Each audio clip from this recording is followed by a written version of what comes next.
We are Si and Sophie. This is Coastal News, a home and away podcast, your weekly episode companion podcast for your favourite Aussie soap. Another week, another dollar. Yeah, right. I don't know where that came from. Are we singing already? Gosh, it's going to be one of them nights, is it? The pressure of how you start these things without a hello. Like, what else can I say? Are you okay? How are you doing? I'm good. I'm very good, thank you. How are you doing? Oh, I'm not too shabby, thank you. Good. Well, international this I know. week is pod. Hola. Hola, ¿qué tal? Oh. Yeah. So nothing will stop us.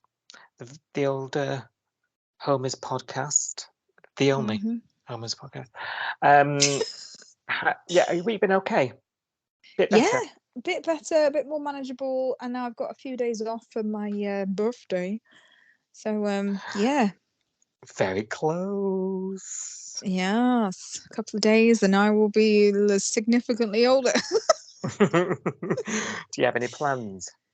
I'm gonna drink champagne, I'm gonna eat cake, and I'm probably gonna cry. So that'll be fun. What about you? What are you doing this weekend? Sounds the same as my weekend. Fair enough. Fair enough. It's a good plan, I think. Yeah. Right. But before the jubilant celebrations of your birthday, do you want your headlines? I do, yeah. A development in Andrew's case makes Justin and Cash take matters into their own hands. Marilyn steps up the fight against Stunning Organics publicly, and they retaliated by delivering a bomb to the diner. Did you make that sound funny? Oh dear. I didn't intend to. Serious? It's a bomb. Would you Adam and Eve it?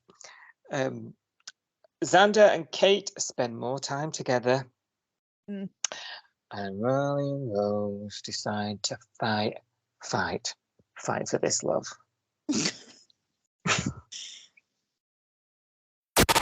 Please take the time to like, subscribe, and review Coastal News wherever you source your podcasts and ensure you never miss an episode. Right. Flick, you saw last week, she moved Mercedes in over the road because she wasn't welcome at the band house, was she?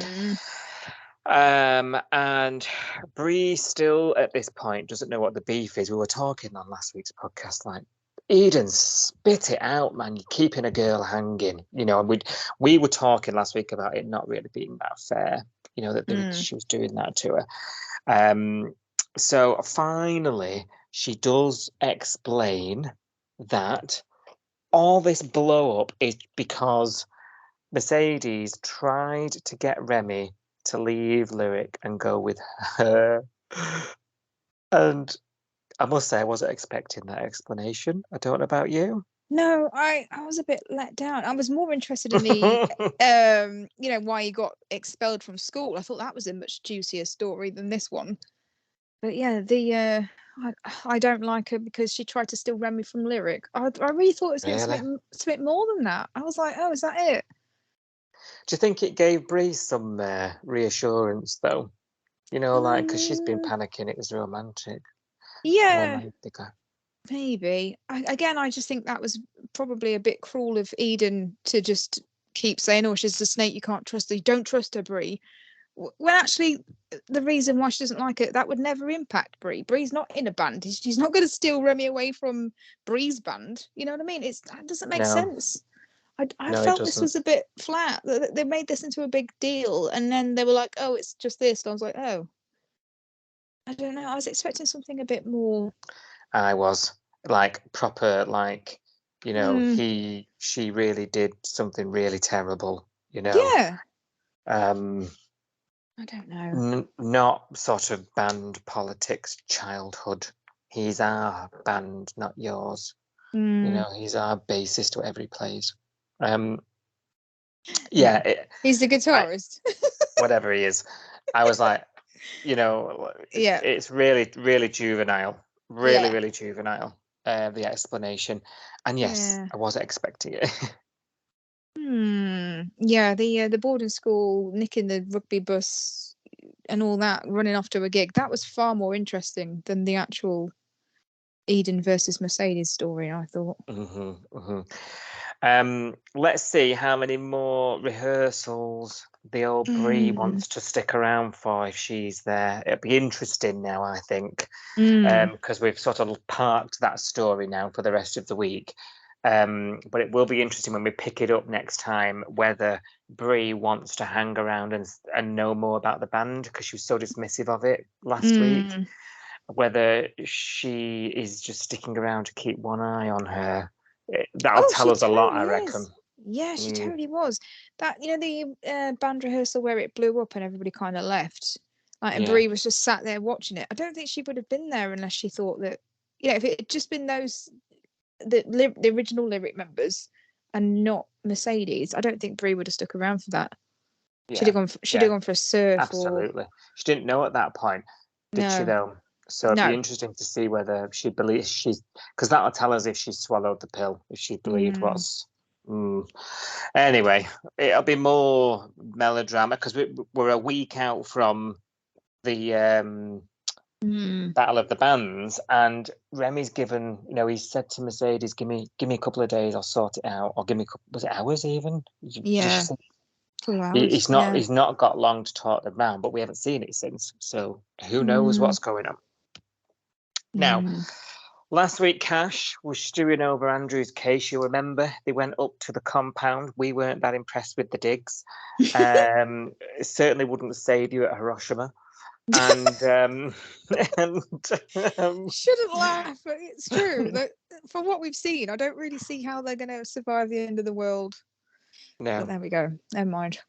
No, and we sort of talked about Cash and his struggles with the guilt of him being there, and everyone seems to be having their own journey with why they've let Andrew down, don't they? We were talking about last week about. So he really wants to help, and it's sort of heightened at this point. This week he's got the files at home. Flick's cottoned onto it. She's like, they're not supposed to be here. What's going on? Like, you're normally, by the book. He's got Rose, feeding him info from the task force. There's a lot of people here who could get in trouble as a result of what he's doing. And that's how strong his worries and his feelings are about the whole thing. Yeah. Now, Rose has called with some information. Oh, yeah. Down at YCPD, she has found out through the task force that a female has been found deceased in a suit. Not that you need to know that. In a suitcase.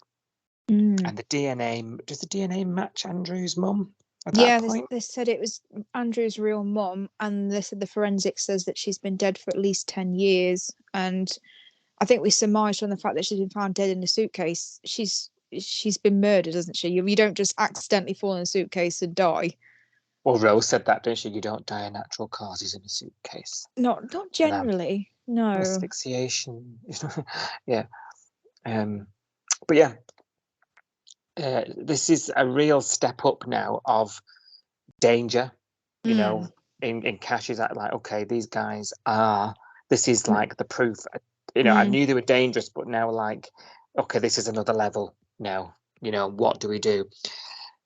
He tells Justin. Now, I don't know whether he should have. I mean, I know we're going rogue and he's doing everything he shouldn't do, but Justin is at a situation here now. He's imploring him, isn't he, to do something now at this stage, to the point where Cash really can't say no. And I talk about the sort of fight or flight thing now, don't we? Like, Cash is sort of activating survivor mode and he's like, I'm not thinking about it anymore. I'm just acting. And this pressure piled on by Justin, because Justin won't do it on his own. ends up in a situation where they're tearing up there in the car between the two of them. You cut a wire fence and go around the back, and I'll create a distraction and blare me siren. What did you call him? Crossbow Baldy. Crossbow Comes to let Baldy. him in. Like, we're back at the compound, head to head with Vita Nova, trying to get to Andrew without them seeing, and I'm on the edge of my seat at this point. Like, I needed this last week. I know. What about you? I was enjoying it, but also kind of terrified because there was no plan. You know, he'd spoken to Justin earlier in the day, and Justin had said, "We need to go and get him. We need to go and get him." And Cash said, "No, you know, we need to let the task force do their job. He's over 16. He told us he wants to stay there. We've got no proof otherwise. We can't prove that the cult have killed his mum. You know, we can't go in there without a warrant. We can't do anything. You're on a license. You know, you've got an assault charge that you didn't go to prison for. And if you fuck up now, you're going back to prison. Well, you're going into prison." And this was a big heated row, wasn't it? This was like a and then they had like a minute to cool off, and then the next thing, Cash is just rocking up in his car and saying, "Get in." And you know, it's not until they get to the gates and he's going, "Right, this is the plan. You're going to infiltrate and extract Andrew." This is what the words that I've written down: infiltrate and extract as quick as possible. I'm going to create this diversion. And I was thinking, I'm not sure. I don't know about you. If I had to do something like this with anybody in the Bay, and I had to spring it on them, you know, with no notice and trust them to get the job done, I don't know whether I would have picked Justin anyway. He is dumb enough to do it, but is he reliable enough to do it and get away with it? I think he's just too hot-headed. He's too rash. This was too quick, and it wasn't thought through. I just saw this was going to blow up immediately. I never thought they were going to get him out there. Yeah. This had failure written all over it, didn't it? It did. Yeah, I agree. They'd failed before they got there, you know. Yeah. Also, they're in the cop car, and I'm like, yeah, these things be tracked. They have got trackers on, yeah. Like, what you doing using police stuff when you've been taken off the case, man? He was in his uniform. Come on, well. this is because the first time they went, he wasn't in uniform. Do you remember the first time they went and just had that chat with Margot and they just saw Andrew? He wasn't in his uniform because she was like, she picked up on that. She was like, "Yeah, the police were here earlier, and you know they left without needing to get anything. They haven't got a warrant, and I take it you're here not on police business." And last time he was just there in a t-shirt. Now he's turned up, like you say, with sirens blaring. It looks like he's on official police business in his uniform. Yeah. I don't think this is going to end well for Cash if this, you know, this starts getting out of control. I don't know. I was starting to get a bit panicky at this point because I just thought it was going to be a disaster. Yeah, and I've got some. It's not going to end great. Something is bad, really bad is going to go down, and I don't know who it's going to happen to. And you know, Justin was there, like, you know, what action are you doing? It's just all red tape. I'm thinking, there's a reason, because you two plonkers going in like Del Boy Rodney, like Jesus. Now they're there, aren't they? Justin has snuck, or he's attempted to sort of, you know, sneak and get Andrew, sorry, whilst Cash is sort of chit-chatting to him and trying to create a diversion. He's quickly rumbled, isn't he? Not all, well, really though, because not through the I nearly said the band, the cults doing. Yeah. Literally, Andrew just offers him over, turns him over to them. You need to get out of here. He's Quick, here. He's in here. He's here. Yeah. Thinking, Andrew. Bag. Now, I know, little shit. Now. No more cake for you, Andrew. I'll tell you that. No more cake. And I only use homemade cake. Rude. Now we're at a point here now where they have to retreat. They're forced to retreat, caught red-handed, right? And Justin says something that got me thinking a little bit at this stage, you know. And he's brainwashed. He's completely brainwashed. You know, like they've got to him. He's Yeah. You know, he's not even speaking to me. Like, I tried to speak to him, tried to reason with him, make him follow me. We had a chance. We could have got out. He didn't want to. And it's almost like Justin's admitted defeat at that stage. And I thought Yeah. that hadn't occurred to me that he could literally be brainwashed. And then I was driving myself mad because I'm thinking, or is he just really clever and knows, and he's undercover and he's playing along for now.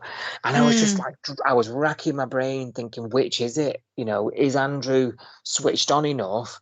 Then I'm like, oh well, you know, we've learned that his education's not up to, you know, where it should be, so probably not. And I'm thinking, yeah, but he's been brought up around all this, so he knows how it works, you know. Yeah. I was driving myself mad. I think I wasn't at that point because of the scene before that. You know, when he basically ratted Justin out and Margot was getting them to leave, and Margot was like goading them, wasn't she? She's like, "Oh, drive safe, drive carefully, see you later," you know, and they're walking off with their tails between their legs. And then Margot's talking to Andrew, and Andrew says to her, "You know, I did everything you asked me to.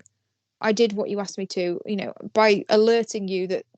So basically, they've had this conversation already, and she's prepped him and said, if Justin comes back and he tries to take you out, you have to tell us that he's here.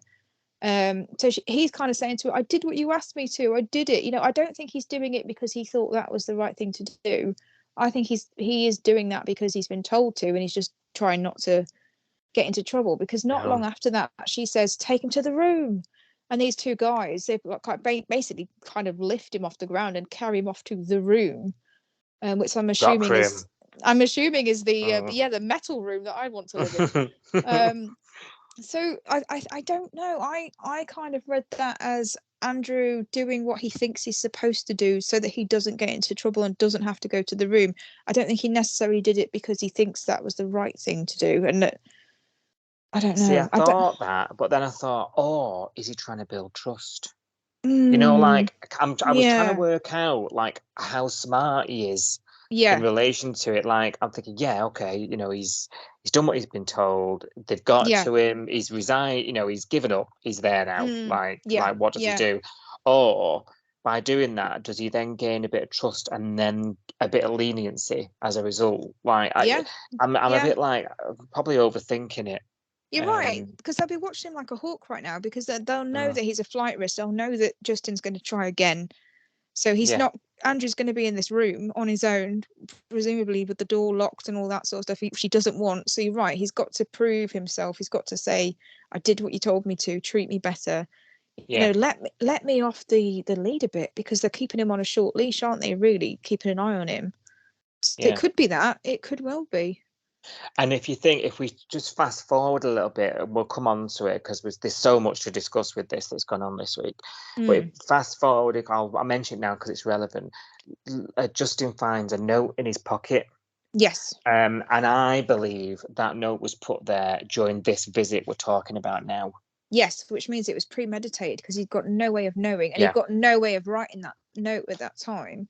So he must have written it, had it on his person, ready for this, because he knew that Justin wasn't going to let go. Which is, I think that's quite nice, because that proves to us, the audience, that Andrew does trust Justin and does think that he does want to do the best for him, and he won't just let him rot in there and leave him. Yeah, and then there's an assumption from Andrew that he knows that Justin's going to keep trying. You know, he doesn't even have to have that conversation. You know, he knows. Just trust him. Yeah. It's quite sweet, really. It is, really, considering the short length of time they've known each other.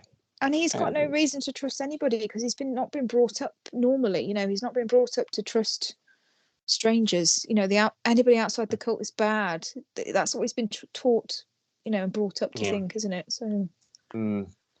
Now, so Cash and Justin, they've retreated back to the bay again, and need to think about what their next move is going to be. This lack of a plan again. 2 attempts now at the compound, and then Lee's back. She's come back. She's back from the mother-in-law's.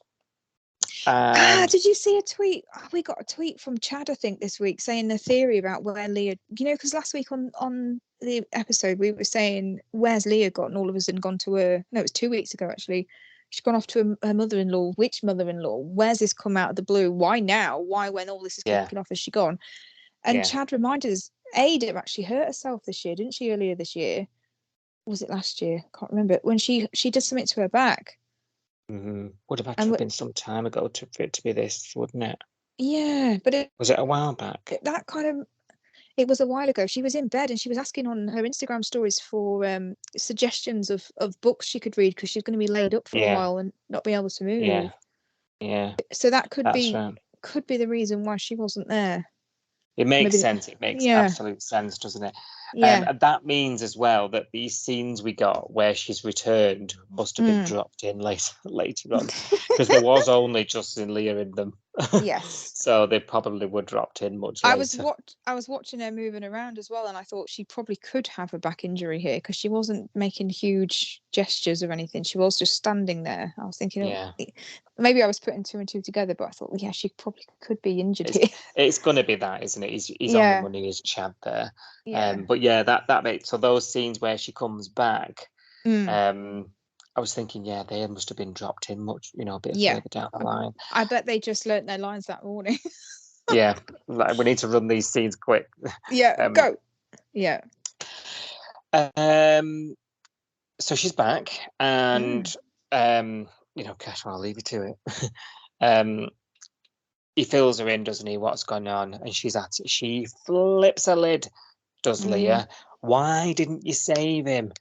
Well, before that though, she starts to blame herself actually initially. So at first she starts getting annoyed with herself, and she says, "We should have asked more questions. I sat with her on my own.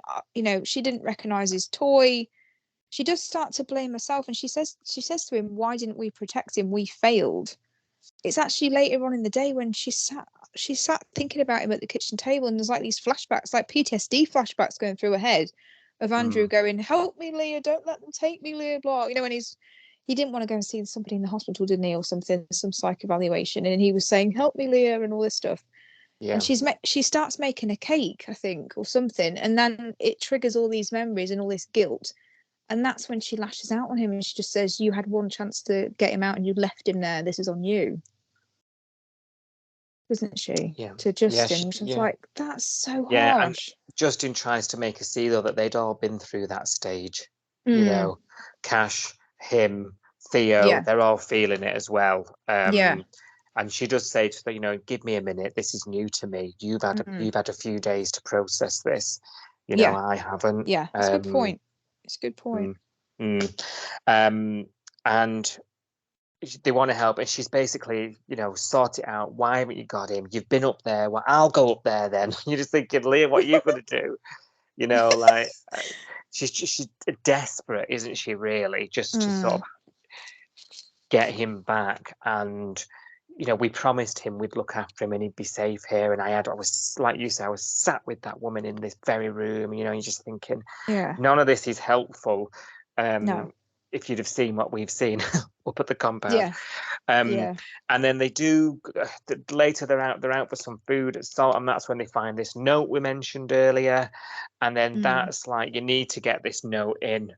And that's the penny drop moment where Justin has this, he's not brainwashed. He's not on their side. This is a message from inside saying, right, it does say people will get hurt, doesn't it, or something? But that's Justin's penny drop moment where he's like, we need to go and get him. We've got to take action here, and they do, don't they? Well, Justin does. Justin goes rogue this time, doesn't he? That doesn't end too great. Well, it ends very quickly, actually. Well, he's kind of lied to us, and he said to Leah, like, I'll go and speak to Cash, I'll take the note. And she's like, okay. And she said something like, "Do you want me to come with you?" And he goes, no, it'll be fine, I'll go. And I at that point I was like, he's not going to see Cash, he's going to the compound. There's absolutely no way that Justin is too like I said earlier, is too temperamental, hot-headed. He just makes a decision and goes for it. He doesn't really think things through. So of course he was going to go straight to the cult. And then we see Leah on the phone, don't we, leaving him messages. Where are you? Why have you not called me back? How did it go with Cash? And then as she's leaving this message, Cash is at the front door, and she's like, "Where's Justin?" And he's like, "I haven't seen him. What are you on about?" So then later on, we see Justin, don't we? He's lying spark out on this mattress. Yeah, knocked out on this mattress in some trailer in this compound. Again, another it's not looking signal. good. Yeah, and another sort of symbol about things heightening with the storyline. yeah. I mentioned, was it last week? I said, Yeah. you know, when we discovered Andrew at the compound, it was like mentally he's absolutely, you know, he's been pummeled, but physically he's fine. Like he's being looked after. Now that's not the same treatment for Justin. Justin has been knocked about here now. You know, and locked up, and you know, it's not. There's a definite heightened sense of danger, and it's crescendoing a bit, you know, into this week, and that's a good symbol of that. You're right, and at this point now, night. He's there all night because just I think Cash goes around there, doesn't he, and says, "I'm looking for Justin Morgan. Have you seen him?" And he says to Andrew, "Have you seen him?"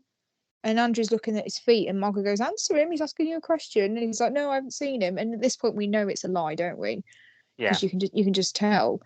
Yeah. So Cash goes back to see Leah and basically stays at her house all night and says, like, "I'll stay with you while we wait for the task force to investigate, you know, and wait to hear from Justin." And they're pretty sure he's there, but he couldn't see him. He couldn't, you know, he hasn't got a warrant. Can't go looking around for him. So Leah's going out of mind, and she get a warrant then. Yeah. But it's not until the next day when Cash has slept on it, and then he goes, "Oh, I'm such an idiot. Like if I report him as a missing person, I can get a trace on his phone."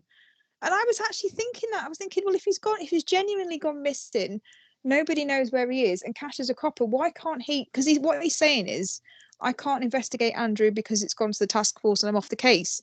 Yes, but you can open a new case of Justin going missing and investigate that legitimately. And if he gets a ping from his phone saying he's inside the compound after he's already been told by Margot he's not there, that's a warrant then, isn't it? That's what I was thinking the whole time. But it took a while for Cash to put two and two together. What was it, David, on your saying the Bay was saying last week? Couldn't put him in charge of the coffee. Yeah, coffee cart, yeah. Wouldn't even let him pour me a flat white. So missing persons case is too much of a stretch. Oh dear. I'm glad he came to that conclusion, because I was about ready to come on here and say to you, bloody hell, like he's a missing person. And then luckily Cash redeemed himself and went, "Oh, I can report him as a missing person." Oh, thank God. You were going to ring Triple O yourself, weren't you? I was. I was ready. Oh dear. Oh yeah. But the coppers have always been like that. Yeah, they have. But while all that's going on, while Cash is suddenly realising he can actually do something, Justin's getting jailbreaked by Andrew, isn't he, basically? Yeah, so now I think although I was about to say this is a big mistake, Justin going up there on his own, what it does give is opportunities for he and Andrew to exchange a few words every now and then. Yeah. So, you know, Andrew's coming in the room, he's like, "You need to get out of here, what are you doing?" And obviously he's sort of gives him an out, doesn't he? You know, like, "I'll go out here." At this point, you know, Margot and the crew are everywhere, all over the compound. Andrew says, "We're going for breakfast. Make a run for it now." But they quickly notice he's gone, don't they? And then everything's high alert, alarms going off. Every man and his dog's looking for Justin. Did you notice there he's sort of running around, hiding behind walls and washing?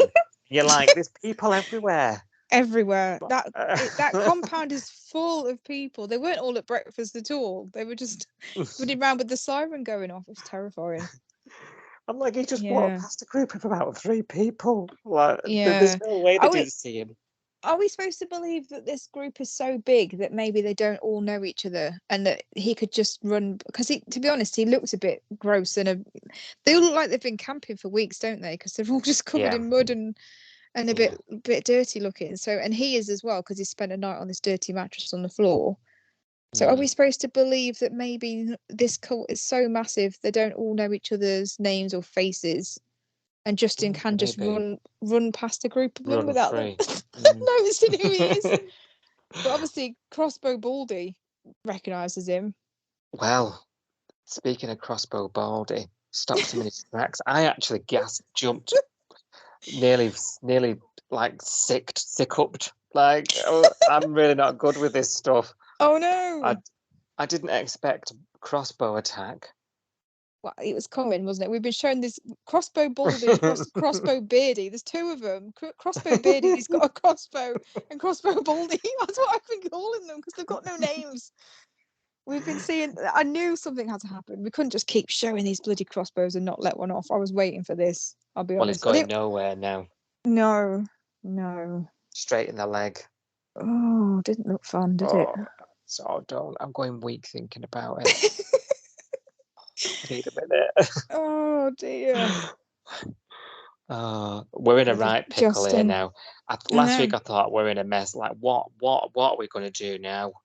Like, yeah, where's it going to go now? I mean, obviously Cash is putting out this missing persons thing, and they're going to hopefully trace his phone if it's on, or if they can have the last ping from the cell tower might be near the compound, and that might be enough to get a warrant. But I mean, Justin's injured now, so have they got a medic? Are they going to actually care? You know, if they've murdered Andrew's mum, are they going to care about saving Justin? I suppose it depends how long it takes Cash and the Popo to get up there, you know, and to get a move on tracing this phone. Because did you see the trailer for next week? I did, yeah. So it looks like she's swiftly arrested, and she's going mad. But then I'm thinking that's not going to be the end of this. No. Surely. No, they're not going to live happily ever after, are they now? Because no. what can they hold her on? You know what I mean? So yeah, he broke in and they didn't let him go. Is that, I don't know. Is that enough to send her to prison? Unless by that time we find out whether they can prove what happened to the body in the suitcase. Yeah, I mean, they weren't sure about the forensics on that though, were they? Because they said it's 10 years ago. Forensically challenged, yeah. Yeah. So there's many questions still. Although I was thinking about this actually, I forgot to mention it earlier. So you know, Andrew said to Cash when we first met Andrew, and he was being interviewed by the police about his background and what happened to him and everything, and he said a group of men came to the house and told his dad that his mum was dead. And I think I said to you on the pod a couple of weeks ago, maybe they murdered the mum, and maybe she really was dead, and that was them coming to say, right, she's not a problem anymore. She's, I think I said down a mine shaft or something, but in a suitcase, it turns out. Yeah. So if they can say, if Andrew's a reliable witness for that, they can say that the cult knew that she was dead, and she was dead. And if they can work out that was roughly, I don't know, 10 years ago or whatever, because Andrew would have been 6 then, I'm guessing. Yeah, if they can date it, yeah, I suppose so. That might be enough for them to say they knew that this woman was dead. And how would they know that if the body was in a suitcase? You know, that's not something it's not like reading an obituary in the paper. You know, they'd have to know this body existed and was in a suitcase. Yeah. I don't know. It's all a little bit difficult to prove. It is. It is. But it's fine. Yeah. Let's see. Right. Let's move on then, because you know there's other stuff that's happened. We've got to get in. Oh yeah, there is. Well, Marilyn's article, for one, has been published in the national newspaper, and it quickly goes viral, over 100 shares. I did laugh about that. I did. I rewound it to make sure I had the number right. I know. Is that going viral now? In that case, I've gone viral on Instagram many times. Had no idea. Oh dear. The only viral I go is like COVID or something. Oh dear. And you know that all too well firsthand. Bless you, I do. And she's getting requests for interviews left, right, and centre. TV this time, they want to pay her 15 grand. I know, that was whispered. Did you notice when Rue said, oh, there's a TV producer doing a investigative look at corporate fraud, and she went, base fee of $15,000. I was like, why are we whispering? This is creepy. It's like ASMR creepy. Oh dear. Well, and then that Irene's like, oh, they can investigate May doll. I could do with 15 grand. Can she though? That was Irene funny. must have a bob a few. Do you reckon? I don't She's know. in a Maybe beach house on her own, jetting off to Greece at the drop of a hat. Yeah, Or was it business owner. Cyprus? She must be mortgage free by now. Yeah, don't know. I don't think she's short of a bob or two. I don't think anybody is in the Bay. I think anybody would not turn down 15 grand though, would they? No, that's true. It's not pocket money, is it? No. And actually, that carrot is very, very tempting for old Maz there. Think of what it could do for the victims is her first thought. And she's really tempted to do it, isn't she? Despite the warnings.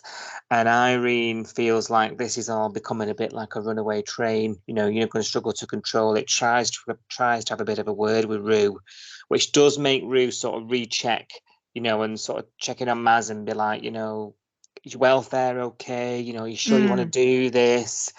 And all the while, these conversations are going on. We're having more of these photographs. We've seen this a couple of episodes now. There's sort of someone's in the bushes, like Home and Away does those first-person cameras of someone behind a bush, and they're taking photos of Marilyn at the coffee cart, coming to and from work, on the beach, chatting to Rue. So somebody is monitoring Maz. Now we saw this. We've spoken a couple of weeks back. We saw someone, you know, watching from behind the newspaper at the coffee cart, didn't we? Yeah, she saw them, didn't she? She saw that guy. Yeah. She's not joined any dots though, has she? And she still hasn't. These pictures that we see being taken are later sent to her on her phone, so they've got a number, they've got the details. Of course, if it's Stunning Organics, they'll have all that stuff quite easily. This doesn't half put the willies up old Maz, She's been mean, doesn't she? They've done that like weird blackmail looking. You shut up. You've been warned. You've been warned. Yeah. Yeah. Again, it's absolute like, I think, panic stations. I think we talked about this last week, didn't we? That the way that this, if it is Stunning Organics doing behind all of these threats and stuff, the way they're going about it is super bizarre for a company to react like this. Yeah. A brick through the window going, no more interviews. A weird meme with "shut up, you've been warned" on it. It's not coming across as very sophisticated. No, at this point. Yeah. It's not coming across as very sophisticated attacks on her, is it? It's not coming across. It's coming across as a very quick kind of, I'm annoyed at you and I'm lashing out kind of thing. Yeah, like rogue sort of lone person with a vendetta. You know, like it's a bit weird. Yeah. Yeah, it is. It's very strange, and that's why my mind's running wild thinking of other things it could be. You know, right? Other than the obvious. I still think there's something coming. I can't put my finger on what it is because I can't join them together. No. But something's not right here about this. There's something I don't know, and it's bugging me. Now, John and Rue quickly are shown these photographs because they're quickly onto her that she's absolutely in panic mode and they can read it like a book. And they say you're going to have to report it. You know, so off they go and they show Cash. He organises extra patrols of her house. I mean, this is all very serious stuff, you know. Seizes Maz's phone off her. You know, I mean, poor Maz, like, she's not going to sleep a wink. Do you know what I mean? She doesn't actually. She's back the next morning, finding, because he was trying to run the phone, isn't he? And it's come from a fake number again. You know, it's a dead end. It's a dead end, and he's really no use to her at all. Brick wall, I think they call it. But it does agree, you know, basically to say to her, stop giving interviews, you know, but we need proof, you know, and we'll look into it. And that's all they can really offer her. Yeah. Ban her from interviews, and I'll look after you and look out and see what, let me know. Keep me updated. I think she took that as a bit of a telling off, but I think he's right, isn't he? I mean, she keeps going to the police and saying, "Oh, they're doing this stuff to me," and he keeps going, "Yeah, but you've just done an interview. Like, maybe stop doing that." Well, He's got a yeah, point, hasn't he? Really, I think she took that as a bit of a, "Oh, Cash has told me off" kind of thing. But I think he's right. You know, they keep running to him and saying, "Oh, Cash, you need to do something. I'm getting threats. I'm getting a brick through my window." Yeah, but then you went and did another interview, and now you're getting more. You know, you have to get to the point where you think, Marilyn, you're actually starting to cause some of this stuff yourself, and then yeah, running to the police when yeah. it escalates. Exactly. And the assumption here is it's Stunning Organics. So like Yes. Yeah. he absolutely could. I mean, he agrees to call Stunning Organics. That's what I was trying to say before. I just sort of lost my way a bit. Mm. And sort of tell him to back off. Yeah.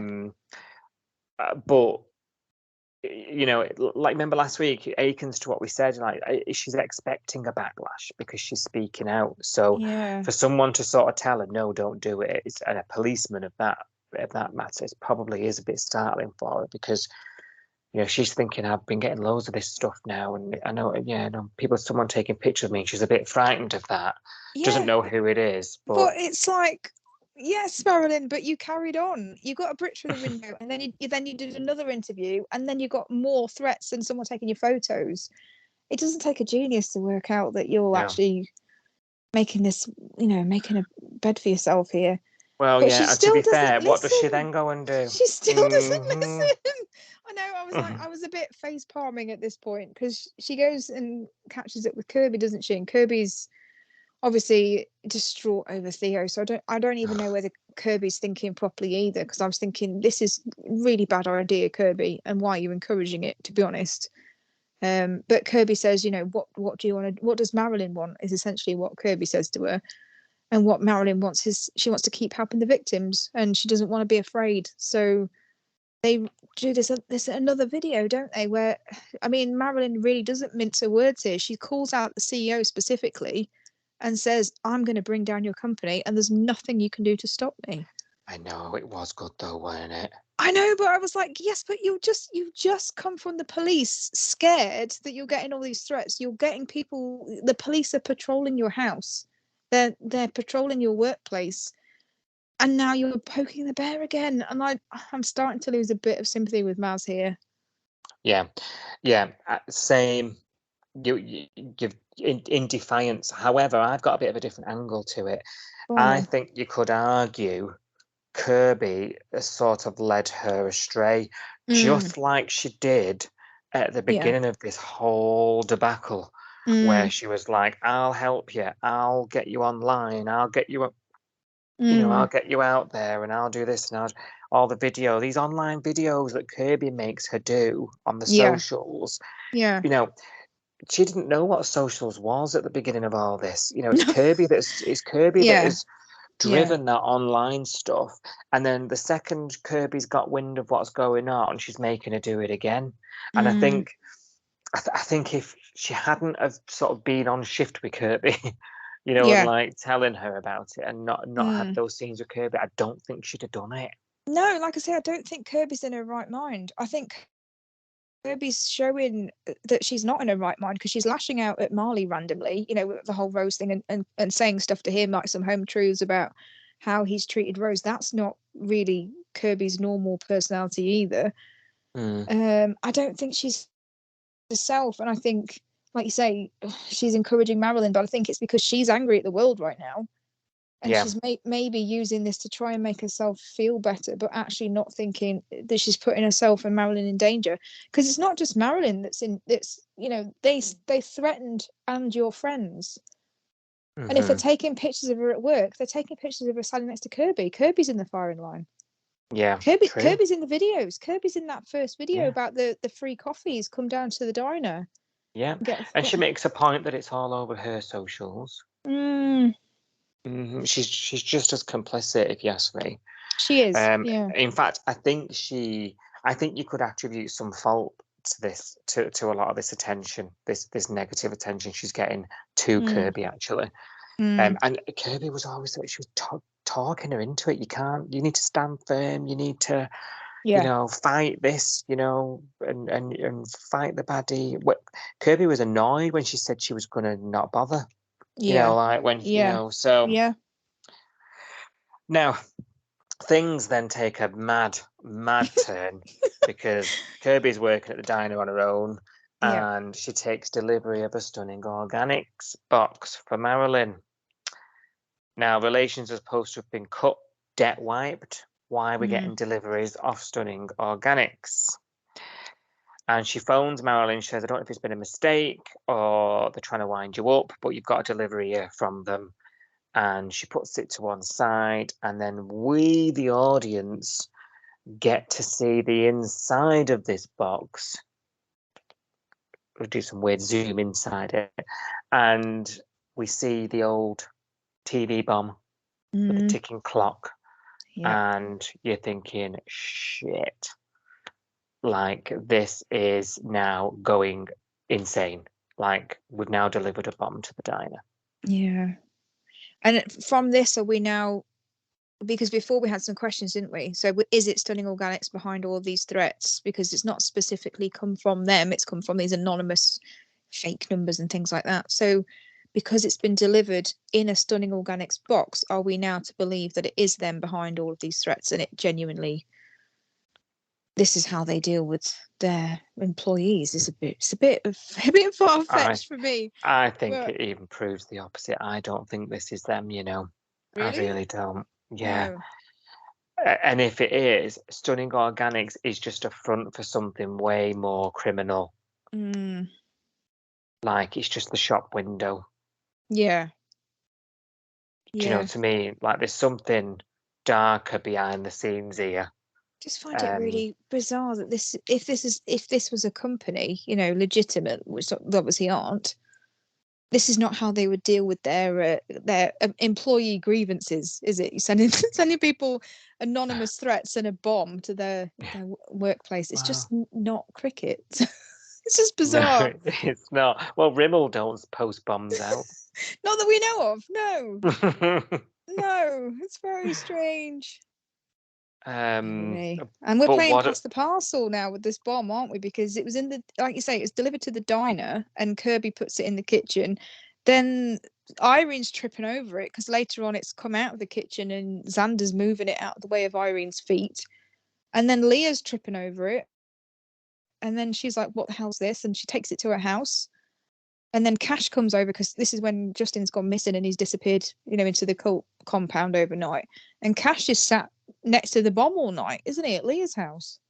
So this is this is nothing to do with. Who's it going to go off on? Yeah. Like, how long have we got? Like, when's it going to go off? Like, where's it going to be? I keep meaning to go back and look at the time because I don't remember how long the timer was set for. Because this is almost the next day now, isn't it? The next morning. Where Cash is on the sofa next to the bomb again that was delivered yesterday at the diner. How long is this timer on for? Don't know if we saw a time on it. I can't remember now. No. We'll have to double check after this. Yeah. But you're right. I'm panicking now. Like, who's it going to be with when it goes off? Yeah. Is it going to go off? Is someone going to open the damn box? Will that make it go off? I'm panicking maybe. here. Yeah, maybe if you open it pulls a wire or something. I have no idea. But you're right. It's at Leah's house at the moment, isn't it? I don't really understand why it's at Leah's house either, because Leah doesn't live with Marilyn. I couldn't really understand why Leah took it. No, I couldn't. She's like, do you want me to take that home? Yes, Dal. I was like, why? Nothing to just do. Leave it there. It's just weird. She could have gone and dropped it round at Summer Bay House on her way home, but she just took it. I was like, this is really odd. Like, why is Leah? Obviously, it's going to be one of them weeks next week where this parcel's just going to get passed around from pillar to post every 5 minutes, like pass the parcel, and it's going to be like, oh, who's it going to? When the music runs out, who's going to get blown up? It's going to be that, isn't it? Yeah. I don't know. It's very, very strange. It is, but obviously we're going to lap it up. We are, of course. Of course. Now, Xander and Kate, if you remember, they've been spending time together. And then we'll talk briefly about sort of Mac isn't really too keen. She cops something here that she's not thinking is really too good for anybody involved, and tries to speak to Xander, who has invited her to sleep over in Rose's bed, like without even asking her. Yeah, this is weird. It's getting weird now.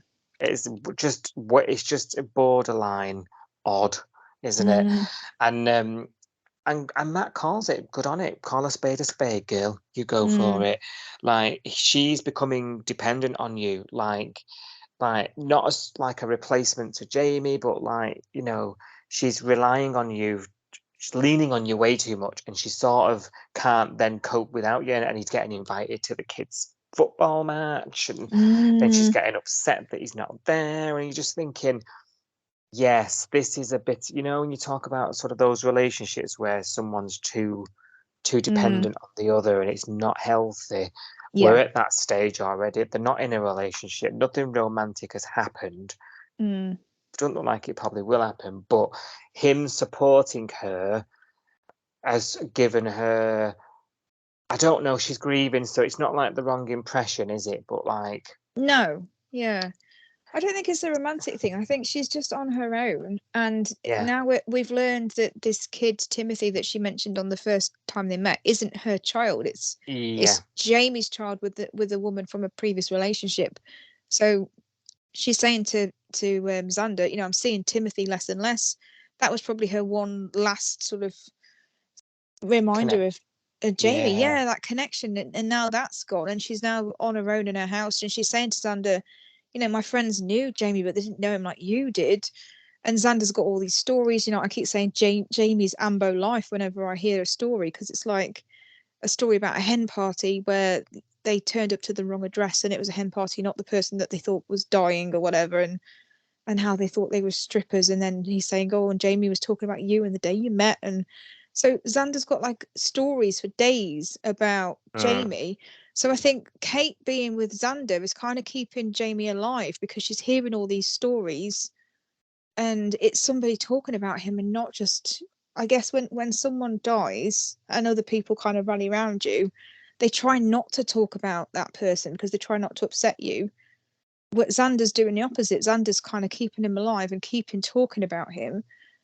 And Kate wants to hear these stories and wants to sort of feel connected with him and that kind of thing. I think that's why she's hanging around with him. It is a bit weird, like inviting him to the kids' soccer game when, you know, his mum is going to be there. His grandparents, Jamie's parents, are going to be there. And it's only been a few weeks. And it's like, it's like rocking up with a date and to a kids' soccer game. I was like, this is really making me cringe. It's only because Xander's a lad. You know, if Xander was a girl or a woman, you know what I mean, and she took a female friend to the soccer game, I don't think it would be as weird. I think it's the fact that Xander is Jamie's age, single. I just think it's a bit weird. It looks like she's turning up with a replacement Jamie, doesn't it?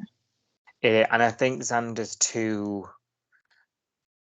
he's too nice, and he wants to support her, and he's obviously battling. There's this backdrop, isn't there, of this guilt, you know, like he feels like he owes her something. So he's almost obliged to sort of be at a beck and call at this stage, and Mac's worried about that, isn't she?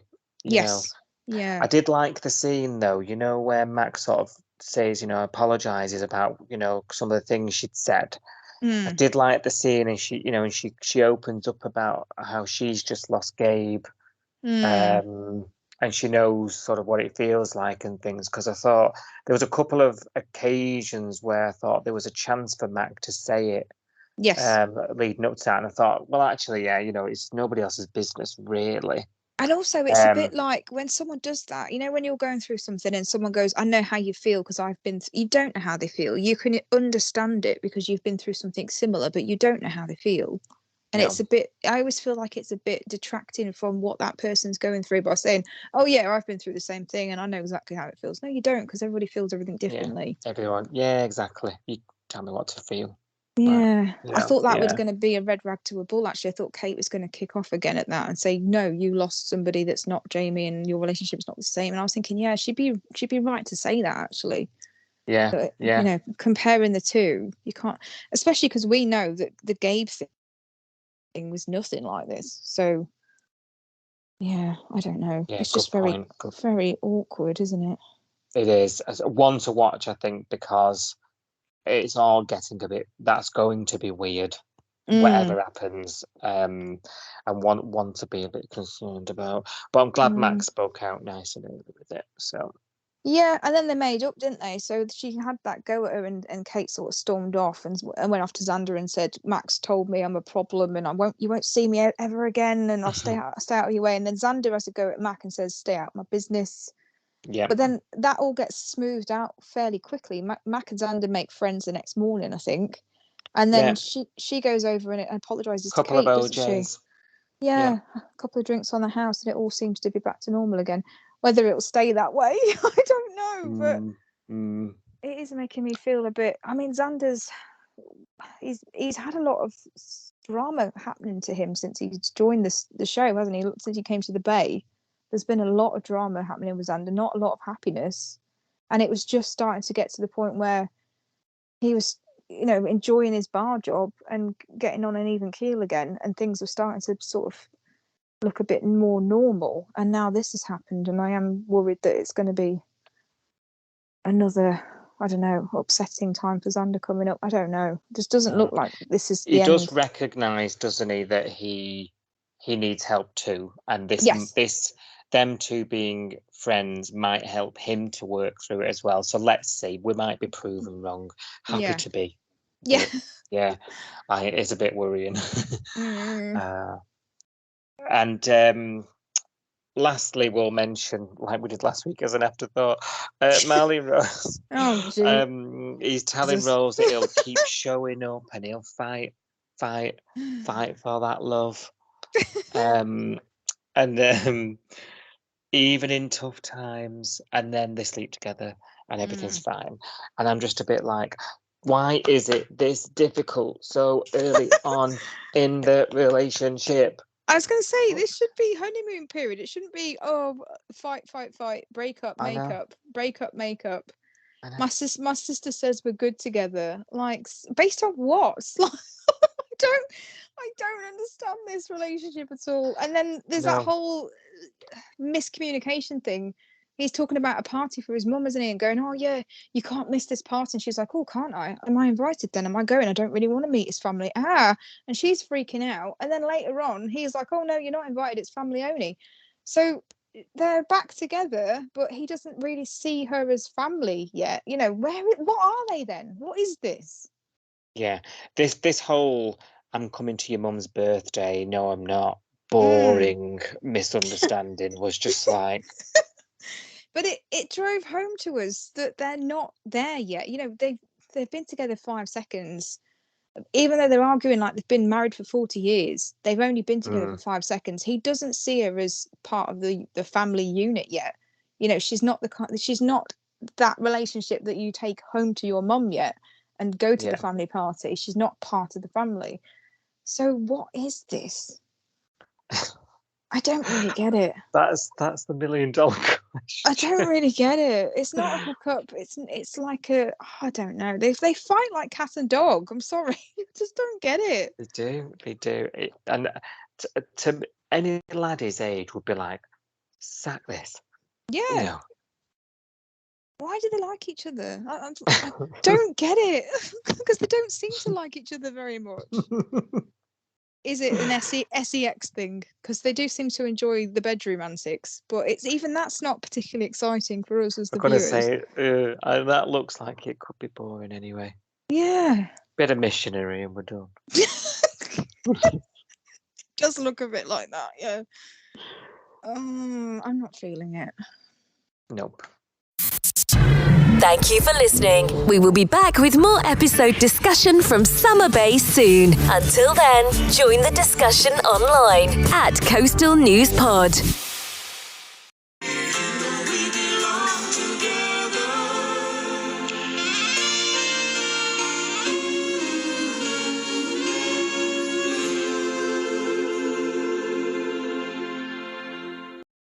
Stick